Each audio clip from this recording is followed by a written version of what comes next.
This is about the truth. In a world where information is power, few figures have captured the global imagination like Julian Assange. What is happening here today?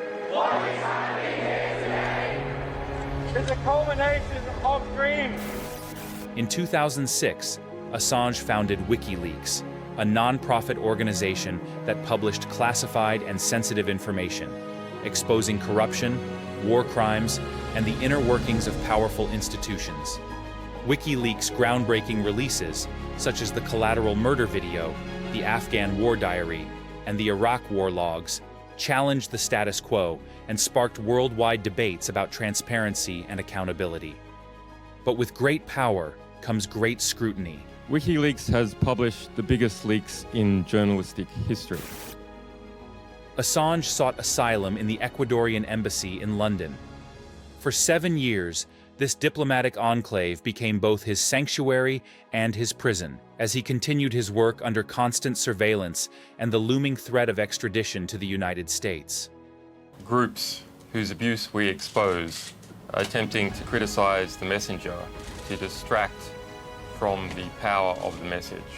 The world watched as British authorities forcibly removed Assange from the embassy.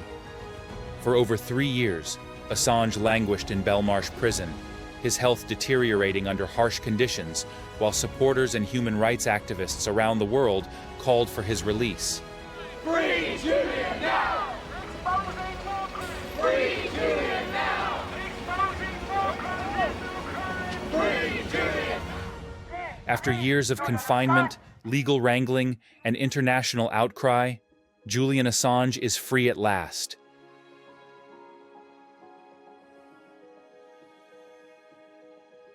His journey has inspired a generation of activists and journalists, igniting a movement that continues to challenge the powerful and defend the powerless.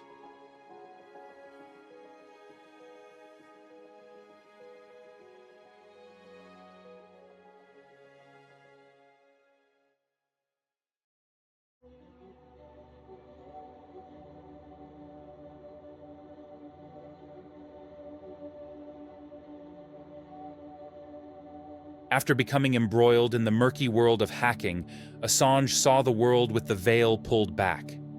Eyewitness to the contradiction between public statements and the truth that lay on the servers in the back room, Assange looked to change the status quo. Julian Assange founded a news organization in 2006, aimed at publishing information that is in the public's interest, built on the basis of not knowing who the source is. A mission of speaking truth to power. WikiLeaks became notorious in its first few years of publishing. Whistleblowers soon started anonymously sending WikiLeaks sensitive and at times classified information from organizations all over the globe. A blind eye could not be turned to the abuses of power that were being exposed year after year by the newly founded news publishing organization. Revealing Guantanamo Bay procedures. Scientology documents. With your help, we're gonna win. Exposing Sarah Palin's violation of public record laws at the 2008 US election. Extrajudicial killings in Kenya. The membership list of the hateful right-wing British National Party. Disclosing Barclays bank tax avoidance. The internet censorship lists. Revealed news of a serious nuclear accident in Iran caused by a cyber attack, hinting that a Stuxnet computer worm carried out the attack, a jointly built cyber weapon by the United States, and the harmful dumping of toxic substances in Africa, called the Minton Report. Culminating in a debate still present in the WikiLeaks saga. Lawyers for the commodities giant, Trafigura, obtained a secret super injunction against The Guardian for further publishing the contents of the Minton Report, bringing into question the privileges guaranteeing free speech established under the 1689 Bill of Rights, statutes that WikiLeaks also upholds. March 15, 2010.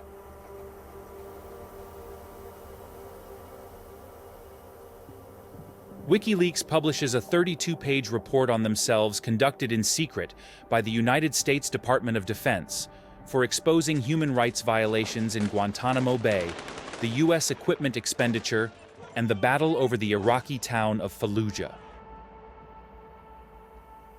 Discussed in the document are ways in which the United States can deter any current or former insiders or whistleblowers, their security interests, and the methods for marginalizing the Wikileaks organization. Julian was in view, but what transpired next would put a target on his back. Julian Assange caught the eye of most Americans when Wikileaks published this video on April 5, 2010, sending tremors that could be felt on Capitol Hill.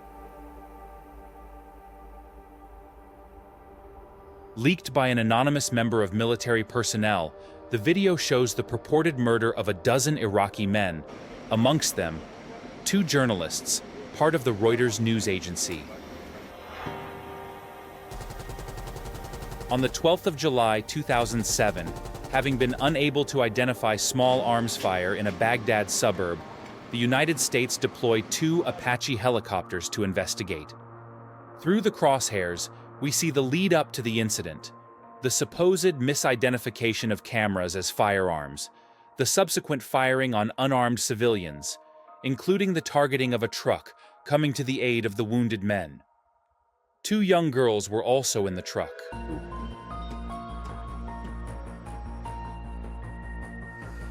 Some of the morning papers. So this is The Guardian from this morning, 14 pages about this topic. Also concurrently in Der Spiegel, 17 pages. The New York Times, I'm not sure how many, International Herald Tribune, and I believe the Telegraph also has it. July 25, 2010, nicknamed the Afghan War Diary. Wikileaks releases over 92,000 documents to The Guardian, The New York Times, and German publication Der Spiegel, disclosing friendly fire and civilian casualty incidents in the war in Afghanistan between 2004 and 2009, the scale of which can be compared to the 1970s Pentagon Papers. There's no doubt in my mind, we'll bring Al-Qaeda to justice, peace or no peace in the Middle East. We're familiar with groups whose abuse we expose, attempting to criticize the messenger, to distract from the power of the message. We have tried hard to make sure that this material does not put innocents at harm. 4 days later, a 1.4 GB insurance file was added to the page. Fearing that Assange or Wikileaks were in danger, the decryption for the insurance file would be released if either got in harm's way. I'm often asked this question: what is the most single damning revelation? What is the thing that is easily capturable? The single event, the single personality, the single mass killing. But that is not the real story of this material. The real story of this material is that it's war. It's one damn thing after another. It's clear that it will shape an understanding of what the past 6 years of war has been like, and that the course of the war needs to change. The manner in which it needs to change is not yet clear. It is the most comprehensive history of a war to have ever been published during the course of a war. Intelligence analyst Chelsea Manning, formerly Bradley Manning, was arrested on May 27, 2010. By March of 2011, Manning was charged with 22 violations, the most serious of which was aiding the enemy, punishable by a death sentence. Concerns by the Obama administration fueled political debate on the basis of stolen government property and the unredacted disclosure of Afghans acting as informers, potentially putting lives at risk. Wikileaks held back on releasing all of the files in order to review and redact the sources of the information. WikiLeaks, in an attempt to morph the method, requested help from the Pentagon and human rights groups to aid in redacting the names, but received no assistance. Right over here. Where are we here? Yeah, right here. The monumental leak was surpassed by what the Pentagon described as the largest leak of classified documents in U.S. military history, dubbed the Iraq War Logs. The release made in October 2010 by Assange's WikiLeaks disclosed just under 400,000. Because we don't have much time, I won't speak for long. But this disclosure is about the truth. Philip Knightley, the great investigative reporter, an Australian who for the past 30 or 40 years has made the UK his home, said that the first casualty of war is the truth. But the attack on the truth by war begins long before war starts and continues long after a war ends. In our release of these 400,000 documents about the Iraq War, the intimate detail of that war from the US perspective, Iraq, as we can see, was a bloodbath on every corner of that country. The stated aims for going into that war of improving the human rights situation, improving the rule of law, did not eventuate. In any human disaster, finding out who died and how they died is the overriding public concern. But 7 years on, the public does not have a full account of the terrible human cost of this ongoing Iraq war to the Iraqi people. What we have instead is an incomplete patchwork of stories, pictures, and data gathered by different organizations for different purposes, often published one day and forgotten the next.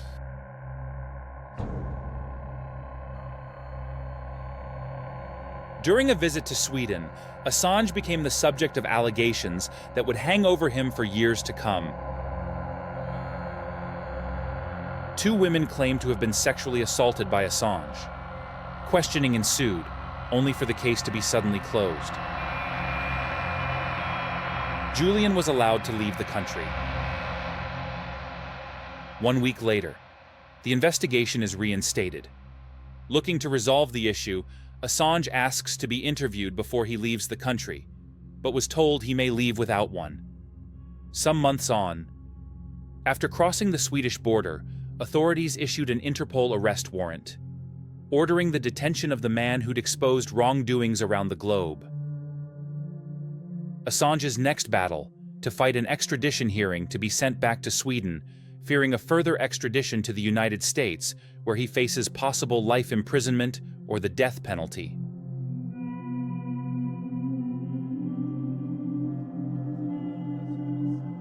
December 7th, 2010. Assange hands himself in to British police. Many people believe Mr. Assange to be innocent, myself included, and many people believe that this prosecution is politically motivated. No! Get back, everyone!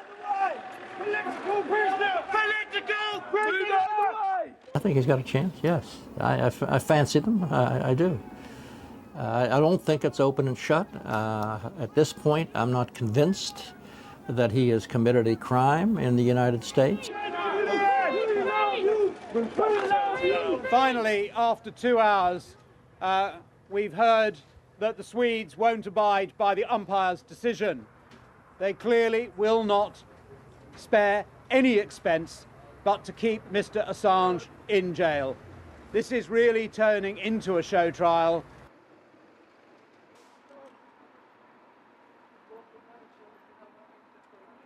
Give him a fair trial. Due process. Free Julian now! Exposing more criminals! Free Julian now! Exposing more criminals! Free Julian now! Exposing more... The fact that Julian Assange was refused bail was a gross injustice, and that has been corrected today in a limited way. I think the attempt is designed to discredit Assange, his credibility, his morals, in order to discredit Wikileaks as an organization. But every organization is larger than a single person within it. And WikiLeaks will survive whatever. So it was a foolish decision to try and discredit him. During my time in solitary confinement in the bottom of a Victorian prison, I had time to reflect on the conditions of those people around the world also in solitary confinement, also on remand, in conditions that are more difficult than those faced by me. I hope to continue my work and continue to protest my innocence in this matter and to reveal, as we get it, which we have not yet, the evidence from these allegations. Thank you.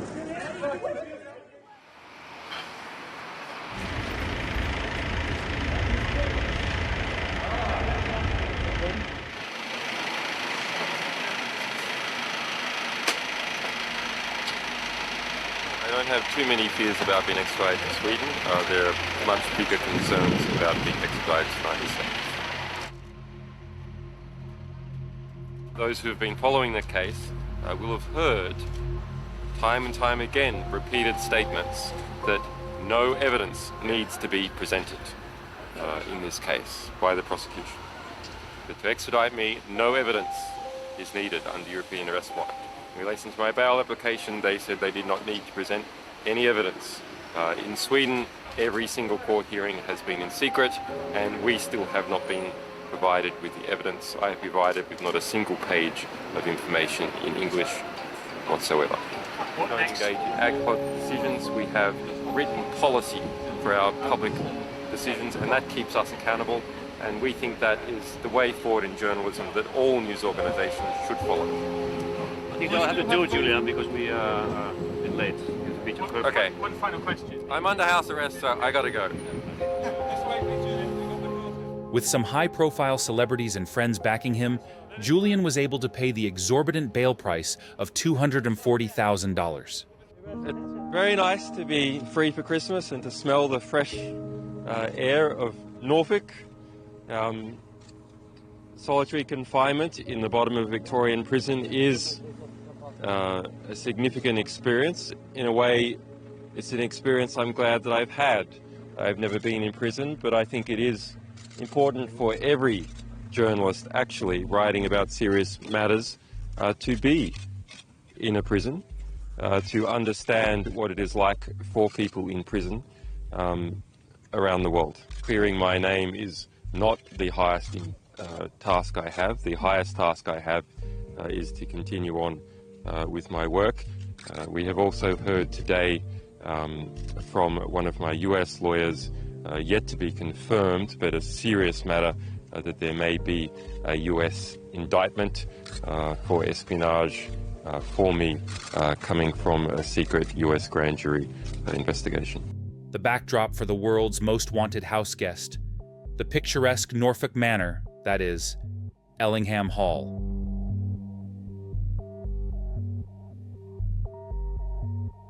Very nice to be amongst good friends in a fresh snow in the English countryside, to have my first martini in a long time. So very, very good. Of course, we have to understand that I am practically under house arrest, but of course personally it's a big improvement compared to being in the basement in solitary confinement. There has been many calls by senior political figures in the United States, including elected ones in the Senate, for my execution, the kidnapping of my staff, the execution of the young soldier, Bradley Manning.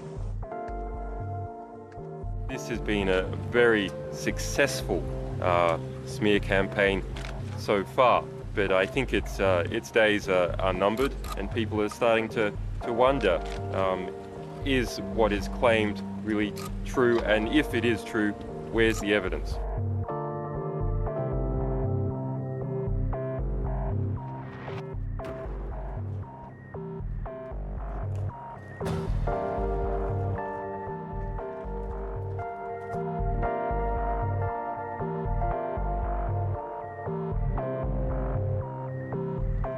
For the past 5.5 months, we have been in a condition where a black box has been applied to my life. And on the outside of that black box has been written the word rape. That box is now, thanks to an open court process, being opened. And I hope over the next day we will see that that box is in fact empty and has nothing to do with the words that are on the outside of it. I challenge you, Marianne Nye.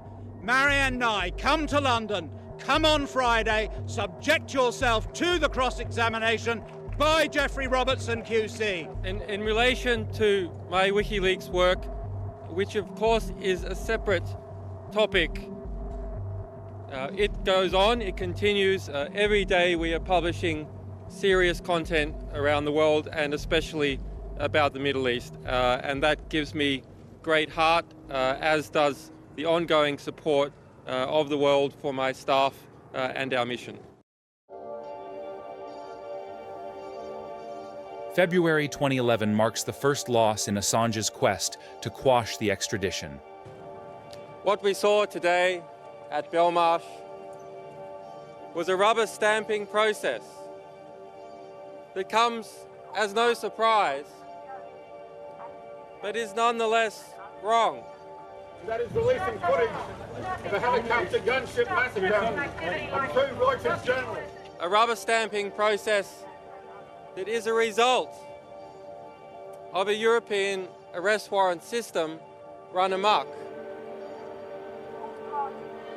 There was no consideration during this entire process as to the merits of the allegations made against me.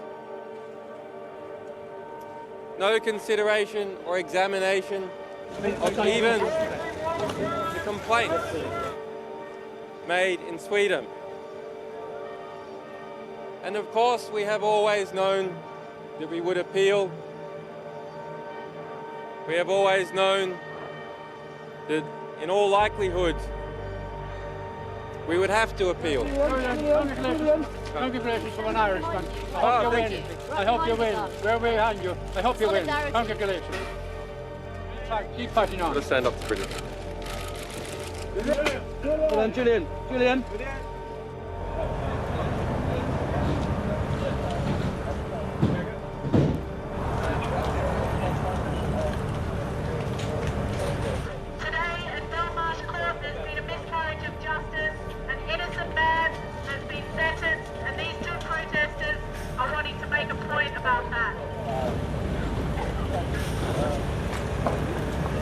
Julian Assange is innocent.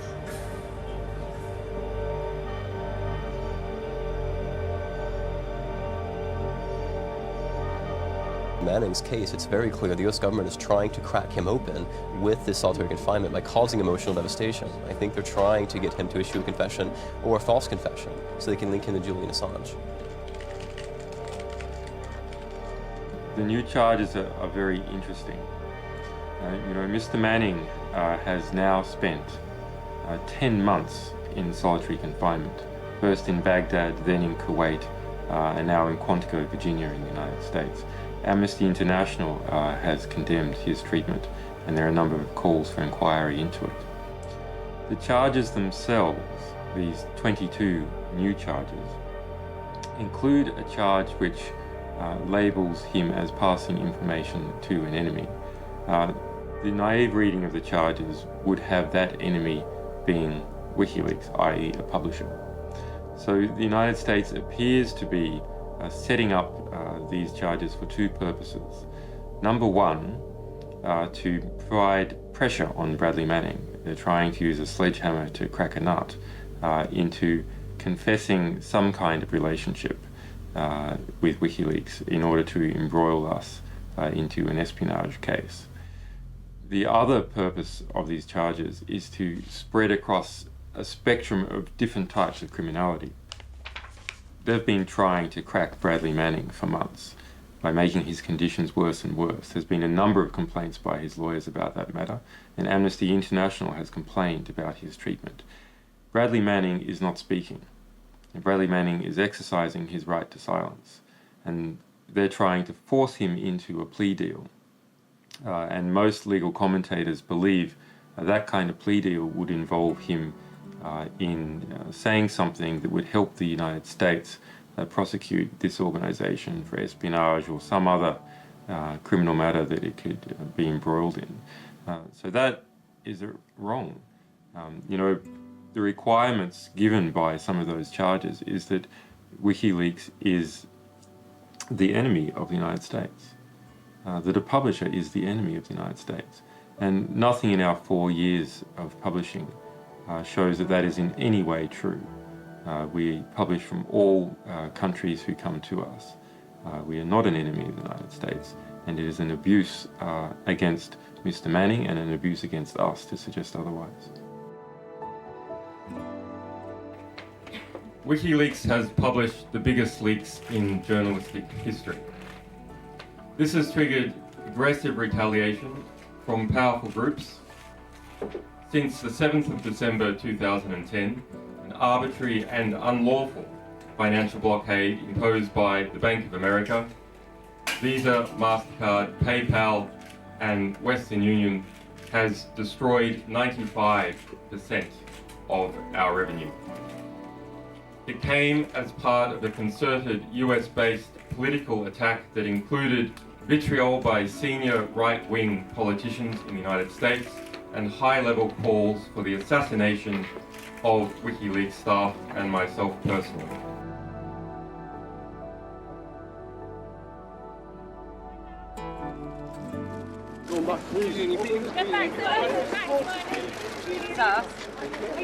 November 2011. Assange loses his appeal against extradition. I have not been charged with any crime in any country. Despite this, the European arrest warrant is so restrictive that it prevents UK courts from considering the facts of a case, as judges have made clear here today. We will be considering our next step in the days ahead. This afternoon, the Parliament of the United Kingdom is considering in depth the matters that arise from various extradition cases in the United Kingdom, including my own. Today, the High Court has decided that an issue that arises from my own case is of general public importance and may be of assistance to other cases and should be heard by the Supreme Court. I think that is a correct decision and I am thankful. The long struggle for justice for me and others continues. Thank you.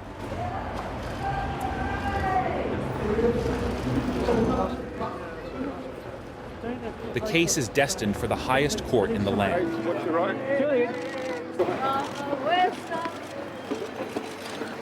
7 months on, the Supreme Court upholds the decision to extradite.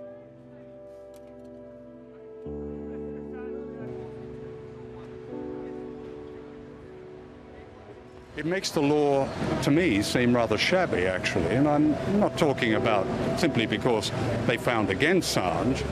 It is their arguments, which are not based on what MPs understood the law to be when they passed this extradition legislation in 2001. June 2012. Fearing an extradition to the United States from Sweden for his alleged crimes of procuring classified information, Mr. Assange breaches his bail conditions by walking up the steps of the Ecuadorian embassy, taking refuge inside, giving Assange assurance he could not be detained by British police as long as he doesn't set foot outside.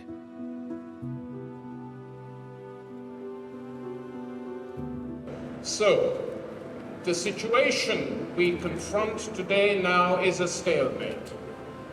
There is a confrontation which is not of our choosing, because the right to claim asylum is the right of any citizen anywhere in the world. August 19th, 2012. Julian addresses his supporters and the assembled media from the balcony of the embassy with a message for the American establishment. The U.S. administration's war on whistleblowers must end. I thank President Correa for the courage he has shown in considering and in granting me political asylum. On Wednesday night, after a threat was sent to this embassy and police descended from this building, you came out in the middle of the night to watch over it. And you brought the world's eyes to you. Inside this embassy after dark, I could hear teams of police swarming up into the building through its internal fire escape. But I knew there would be witnesses, and that is because of you. There is unity in the oppression. There must be absolute unity and determination in the response.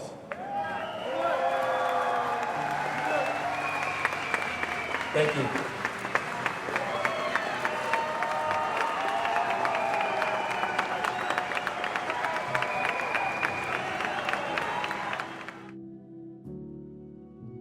The Ecuadorians are the only people who have properly looked at the idea that Julian might be threatened, that his rights are being threatened, that he's in danger, physical danger, of being sent to America. We will not allow Mr. Assange safe passage out of the United Kingdom. We seem quite incapable of appreciating and acknowledging that in London, Julian Assange has gone to the Ecuadorian embassy and he has got political asylum. And I think that there's an opportunity to reflect on that. And if we are really the tolerant people that we think we are, we should do that. 6 months on from breaking bail, with Christmas fast approaching, Assange addressed the crowds from his window once more.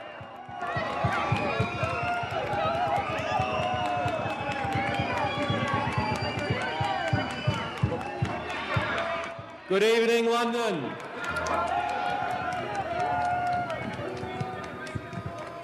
What a sight for sore eyes. 6 months ago, 185 days ago, I entered this building. It has become my home, my office, and my refuge. I came here in summer. It is winter now. I have been sustained by your solidarity, and I'm grateful for the efforts of people all around the world supporting the work of Wikileaks, supporting freedom of speech, freedom of the press, essential elements in any democracy. While my freedom is limited, at least I am still able to communicate this Christmas, unlike the 232 journalists who are in jail tonight. It is from the revelation of truth that all else follows.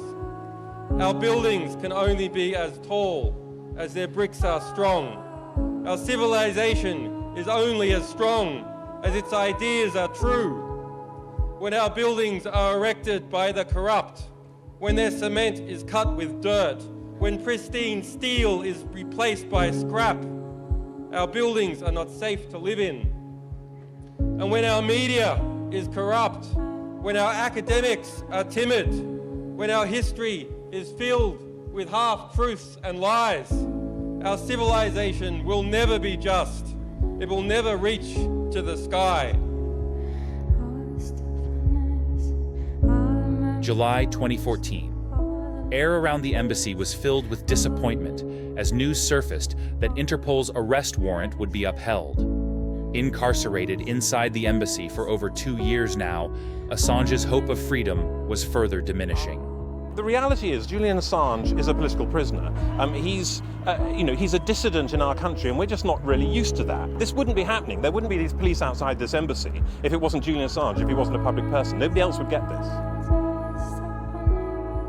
August 2014.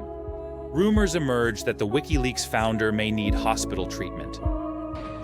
It is an environment in which any healthy person would find themselves soon enough with certain difficulties.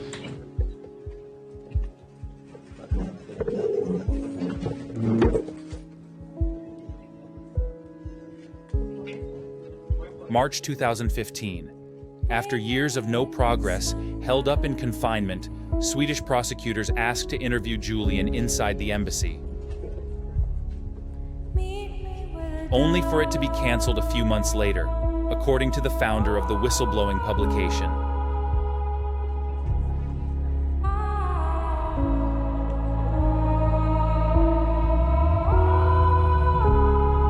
August 13th, 2015.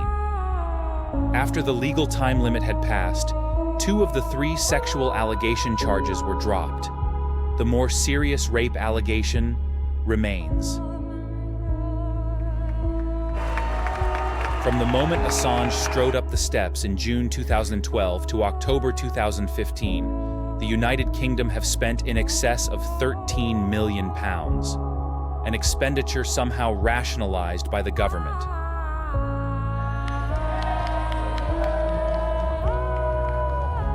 A small victory came to Assange in the form of recognition, having won UN backing. January 2016. A UN working group panel on arbitrary detention supports Assange. Good afternoon, everyone. So finally, we have the verdict of the United Nations Working Group on Arbitrary Detention. And they issued a very detailed opinion which considers all arguments from Sweden and the United Kingdom. And this decision dispels the myth that Mr. Assange is either a fugitive from justice or that he could just walk out of the embassy. It is a damning indictment of the manner in which this case has been handled. May 2016. Photographs of a new arrival inside the embassy appear. Given to him by his children, the embassy cat gave a much-needed respite from the political storm surround Assange.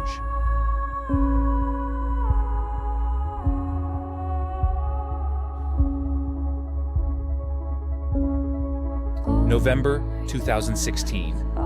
Swedish authorities interview Assange in the embassy, lasting 2 days.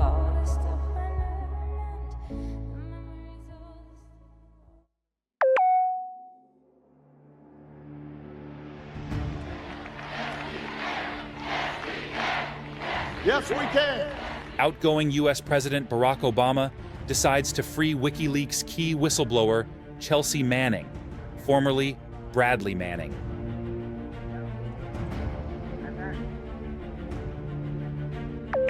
January 19th. Assange stands by his offer of extradition to the United States, provided his rights are protected. 10 days, the world will witness a hallmark of our democracy. The peaceful transfer of power from one freely elected president to the next. What are we going to do? We're going to make America great again. You watch. I'm the messenger. I'm just really the messenger. Although I've been a very good messenger, let's face it, right? I've been a pretty good messenger. January 20th. Donald Trump wins the presidency. In the lead up to the election, Assange is cut off from the world, both physically and technologically. Ecuador cut the internet over fears he may have been meddling in the US elections. April 21st, 2017. The new Attorney General, Jeff Sessions, sets his agenda declaring Assange's arrest is a priority. The persecution of him is completely wrong. The threats against him are completely wrong. They should be withdrawn. He should be freed. He shouldn't have to be imprisoned. May 19th, 2017.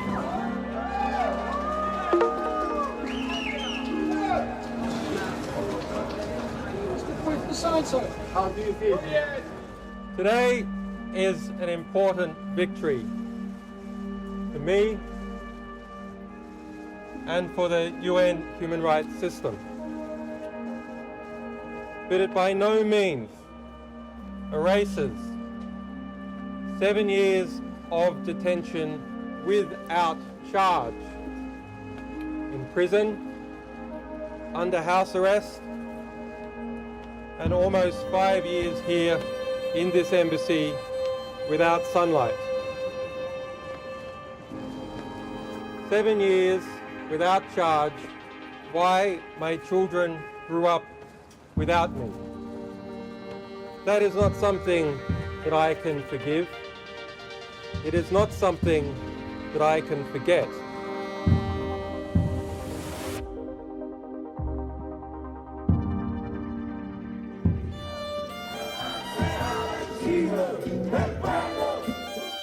With one obstacle out of the way, another was just coming into view.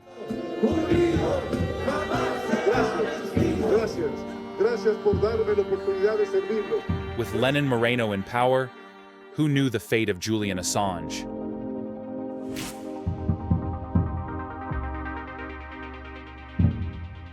In the midst of the unrest in Catalonia, Assange tweets his support for independence and accuses Madrid of repression. Having been warned by the new President Moreno not to interfere in Allied politics. Life inside the embassy was becoming increasingly strained.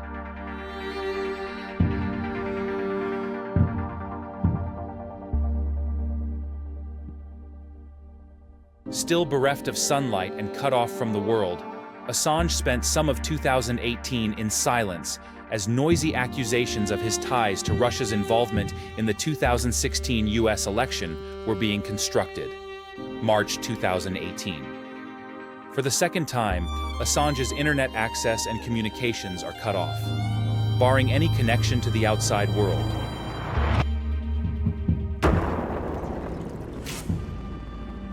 October 2018. Assange launches a legal case accusing the newly formed government, headed by Moreno, of violating his fundamental rights and freedoms.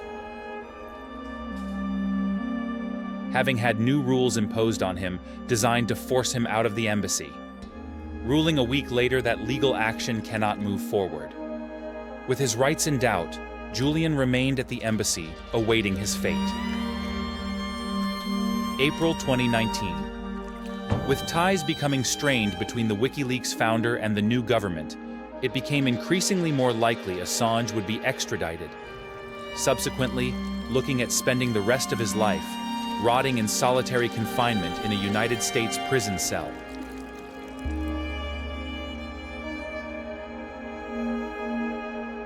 April 10th, 2019. News emerges of an extensive spying campaign orchestrated on Assange. Let me just begin with telling you the basics. The new and unexpected thing that just came into light in the last few days is that WikiLeaks uncovered an extensive spying operation against Julian Assange within the Ecuadorian embassy. It entails a total invasion of privacy of Mr. Assange. What we have established is that security cameras were used to monitor his every move, his every meeting with visitors. One thing is absolutely clear. With the new government, Ecuador is not protecting Julian anymore. It's not protecting him as it should, since it granted him political asylum. Quite the contrary. The government is making everything possible to end the asylum. And the only reason why it hasn't happened yet is because the international shame. the historic shame that will be entitled to Ecuador.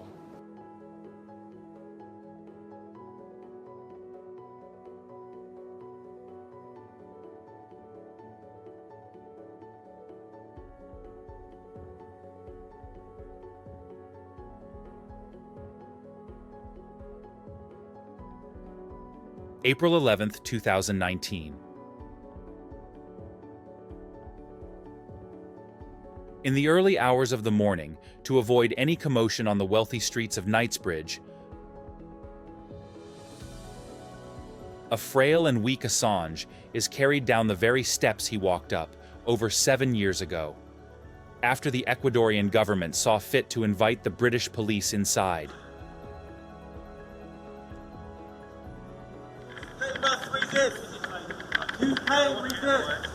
Seen on Retold.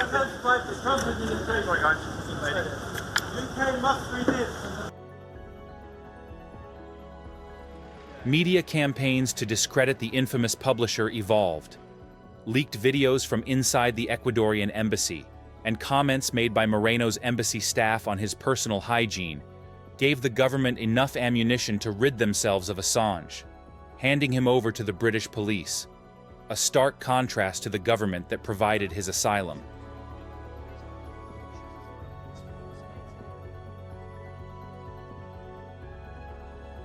Meanwhile, in the United States, the indictment showing Julian's charges is unsealed, revealing the charge to be a conspiracy to commit computer intrusion. No new information is disclosed. Now, you have all probably heard about the indictment and the nature of the indictments, which I think are very revealing about the nature of this entire case. It is based, 17, as was pointed out, of the indictments on the Espionage Act, which is an archaic legal framework from the World War I period, and has never, in its 102-year history, been used against a publisher and a journalist. Never before. What is now going on is that the United States is, of course, furious. It's a furious elephant in the room, breaking everything. It's furious and it's violating a lot of fundamental rights. I have faith in the British justice system, and I think he will argue that this is a breach of his right of freedom of speech, which we uphold to an extent, to throw him to the American wolves, who are determined to jail him for a long time. So, yes, I've got faith that the British justice system may prevent that. As to the American justice system ending up in a Supreme Court in a few years, with a majority of Trump appointees, I'm not so sure.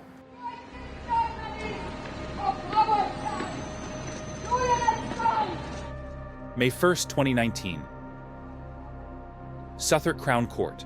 Assange is handed a 50-week jail sentence for breaching bail.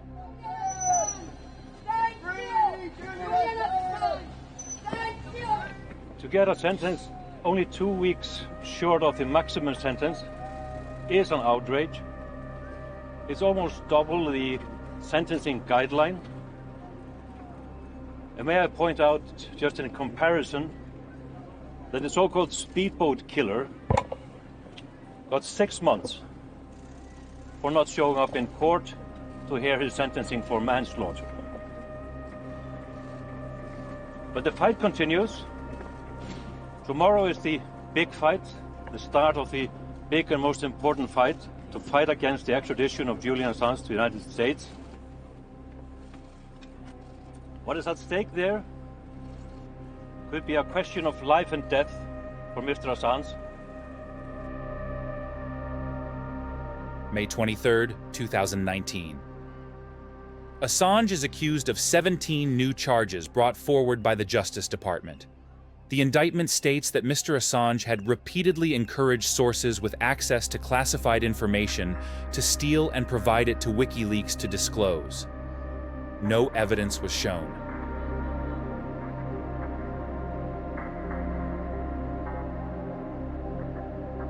May 30th, 2019.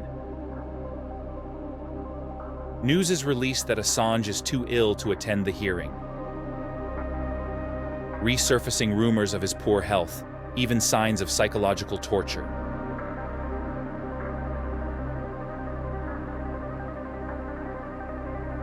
June 11th, 2019. United States submit an extradition request. Sajid Javid confirms and signs the request, setting up the extradition case in 2020, the very case he fears most. This deep disparity with the US is about to be laid bare when the courts decide whether the Wikileaks publisher Julian Assange will be extradited to the US on charges of espionage for exposing war crimes, the murder of civilians and large-scale corruption. Will the Prime Minister agree with the parliamentary report that's going to the Council of Europe that this extradition should be opposed and the rights of journalists and whistleblowers upheld for the good of all of us? Prime Minister. Mr. Speaker, I'm not going to comment on any individual case, but it is obvious that the rights of journalists and whistleblowers should be upheld, and this government will clearly continue to do that. February 24th, 2020. Crowds gather at Woolwich Crown Court in support of the brave public.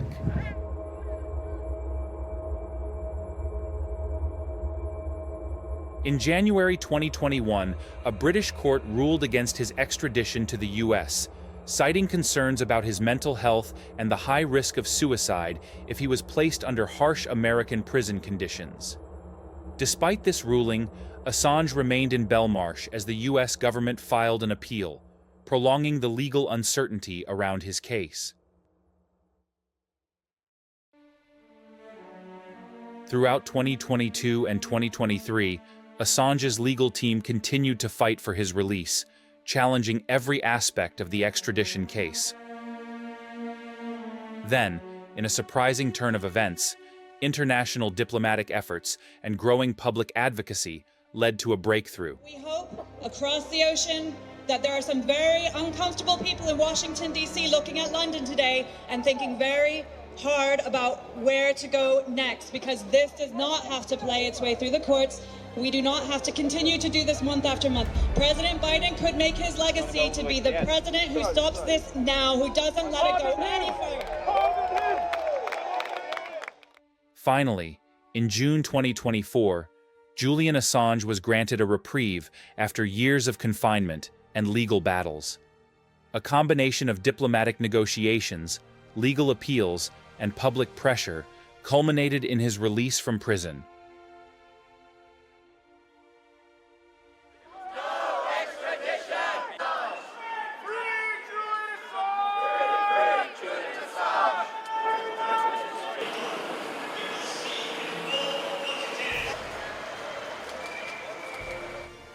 Shifting political landscapes and changes in the U.S. administration's stance on whistleblowers and freedom of the press played a crucial role. The international community's growing consensus on protecting journalistic freedom further solidified the case for Assange's release. In order to win his freedom, Julian pleaded guilty to conspiracy to commit espionage for publishing evidence of U.S. war crimes, human rights abuse, and U.S. wrongdoing around the world. This is journalism. This is the criminalisation of journalism. And while the plea deal does not set a judicial precedent, it's not a court decision, the prosecution itself sets a precedent that can be used against the rest of the media.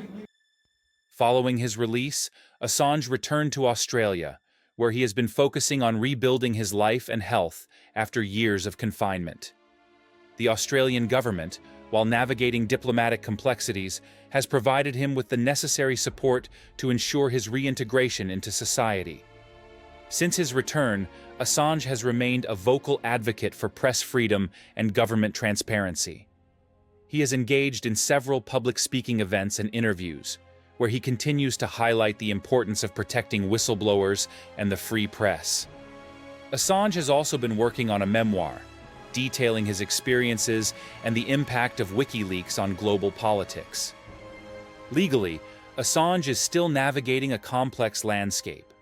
While he enjoys a reprieve from immediate extradition threats, his legal team remains vigilant, prepared to counter any renewed attempts to extradite him to the United States. Internationally, his case continues to influence discussions on the balance between national security and freedom of information. Assange's health has been a primary focus since his release. He has undergone several medical treatments to address the physical and psychological toll of his imprisonment. Public support remains strong, with numerous organizations and individuals rallying around him, ensuring that his voice continues to be heard.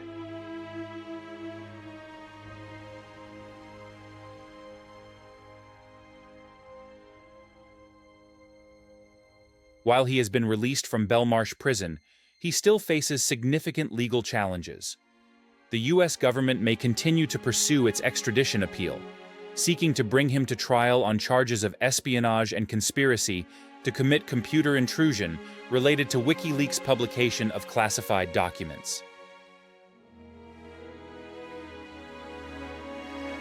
His future legal strategy will not only aim to ensure his personal freedom, but also to continue influencing these broader legal and ethical debates. As Assange and his legal team navigate these challenges, they will do so under the intense scrutiny of a world that remains deeply divided over his actions and their implications for democracy and transparency.